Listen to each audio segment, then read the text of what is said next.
Hello students. तो आज ये मेरा फोर्थ लेक्चर है स्फीयर का।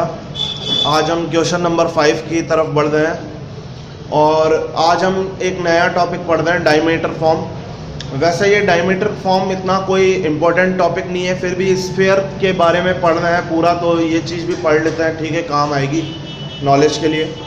तो डायमीटर फॉर्म का मतलब क्या हुआ कि हम डायमीटर फॉर्म में स्फीयर की इक्वेशन निकालना चाहते हैं। अब डायमीटर फॉर्म में कैसे निकालेंगे?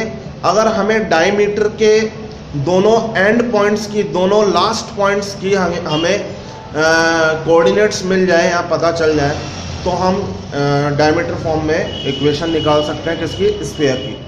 तो डायमीटर फॉर्म के लिए हम बात करते हैं, डायमीटर फॉर्म की हम बात कर रहे हैं। तो डायमीटर फॉर्म में इक्वेशन क्या होगी स्फीयर की? The equation of sphere with x1 y1 z1 and x2 y2 z2 as extremities of a diameter is, ये कह रहे हैं, हम यहाँ कह रहे हैं कि इक्वेशन जो होगी स्फीयर की, the equation of sphere with x1 y1 z1 and x2 y2 z2 as extremities of a diameter. अगर किसी डायमीटर के एक्सट्रीमिटीज पॉइंट, ये लिखा हुआ है एक्सट्रीमिटीज पॉइंट क्या है? x1 y1 z1 x2 y2 z2, तो उस स्फीयर की इक्वेशन क्या होगी? x minus x1 into x minus x2 plus y minus y1 into y minus y2 plus z minus z1 into z minus z2 बराबर 0। अब बात आती है बच्चों को ये चीज समझ में नहीं आती, एक्सट्रीमिटीज क्या होता है। ये जो वर्ड यूज में लिया है एक्सट्रीमिटीज क्या है? तो एक्सट्रीमिटीज, किसके एक्सट्रीमिटीज की बात कर रहे हैं? The equation of sphere with this as extremities of a diameter। ये extremities किसकी है? Of a diameter। तो मान लिया ये हमारा sphere है, ये इसका डायमीटर है, ये इसका सेंटर है, ये इसका डायमीटर है। तो एक्सट्रीमिटीज का मतलब होता है एंड पॉइंट। तो एक पॉइंट ये ले लिया A और एक पॉइंट ये ले लिया हमने B।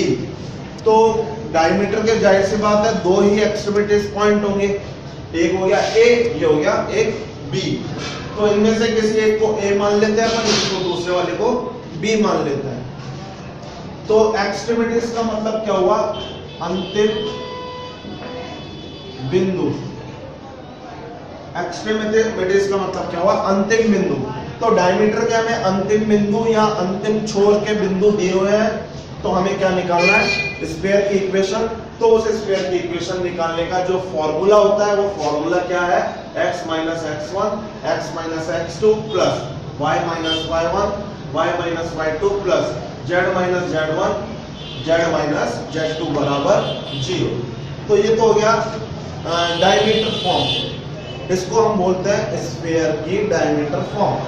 तो अब हम बढ़ते हैं क्वेश्चन की तरफ। क्वेश्चन कह रहा है find the equation of sphere. एक ऐसे स्फीयर की इक्वेशन निकालो on the joint of 0 4 -1 and 1 2 3 as one of its diameter. तो ये जो क्वेश्चन है ये कह रहा है कि भाई इन दोनों पॉइंट को मिलाने पे जो डायमीटर बन रहा है, उस डायमीटर से पास आउट होने वाले जो स्फीयर है उसकी इक्वेशन निकालिए। तो स्फीयर, किस टाइप के स्फीयर की इक्वेशन निकालने के लिए हम ये वाला फॉर्मूला यूज में लेंगे। तो हम यहाँ लिखेंगे सिंस यहाँ लिखेंगे here it is given that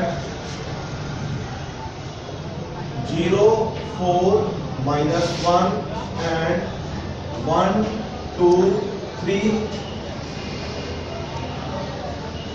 are extremities of diameter, then equation of sphere in diameter form is given by, भाई हमें यहाँ दिया हुआ है since here it is given that 0, 4, -1 and 1, 2, 3 are extremities of a diameter, यानी कि ये 0, 4, -1 और 1, 2, 3 क्या है, एक डायमीटर के एक्सट्रीमिटीज है यानी अंतिम बिंदु है। तो हम जानते हैं कि उस स्फीयर की इक्वेशन निकालने के लिए हमें ये वाला फॉर्मूला यूज में लेना है।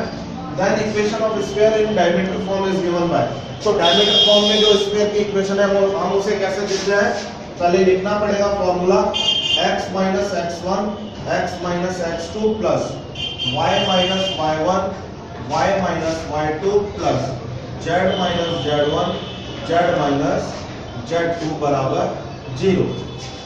देखो यहाँ मैं जो तुम्हें लेक्चर समझा रहा हूँ या जो भी आप मेरे जो लेक्चर देख रहे हैं इनमें आपको कोई भी फर्जीवाड़ा नहीं मिलेगा, एक एक चीज सिस्टमेटिक समझाऊंगा मैं। अभी छोटे छोटे क्वेश्चन इसलिए ले रहा हूँ क्योंकि छोटी चीज़ों को समझ करके ही हम बड़ी चीज़ों की तरफ बढ़ेंगे, ठीक है ना, बढ़ सकते हैं। तो यहाँ पे हमने x1 की वैल्यू रख दी, x - x1 × x - x2। तो पहला कोऑर्डिनेट किसी को, इनमें से किसी एक को मान लो, दूसरा कोऑर्डिनेट दूसरे वाले को मान लो, तुम्हारी मर्जी है। तो हमने फर्स्ट कोऑर्डिनेट इसको माना, सेकंड कोऑर्डिनेट इसको माना, ठीक है। तो x1 की वैल्यू क्या होगी 0 इनटू x - x2, x2 की वैल्यू क्या है 1 प्लस y - y1, y1 की वैल्यू है 4, y - y2, y2 की वैल्यू है 2 प्लस z - z1 की वैल्यू है -1, तो ये हो जाएगा +1, z - z2, z2 की वैल्यू 3, तो ये डाल दें 3। अब इसको हम खोलेंगे, यहाँ 0 है, यहाँ पे 0 है, तो x को इससे मल्टीप्लाई किया तो x² - x प्लस यहाँ मल्टीप्लाई करेंगे y को y से किया y² -2y -4y minus minus plus 4 × 8 plus z²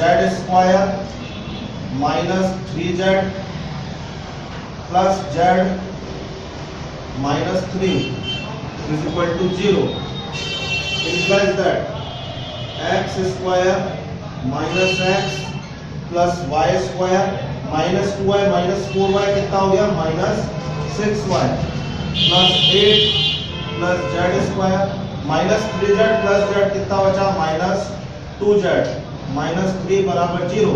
अब इसको थोड़ा और मॉडिफाई करेंगे, x² ये आ गया plus y² plus z² -x -6y -2z और बाकी कांस्टेंट बचा, क्या बचा 8 में से 3 गए 5, तो +5 बराबर 0, which is the required equation of sphere in diameter form. तो जिसने मेरा चैनल सब्सक्राइब नहीं किया, सबसे पहले तो चैनल को सब्सक्राइब कर लीजिए, क्योंकि आगे के आने वाले वीडियोस की जानकारी आपको तभी मिलेगी जब आप मेरे चैनल को सब्सक्राइब करें।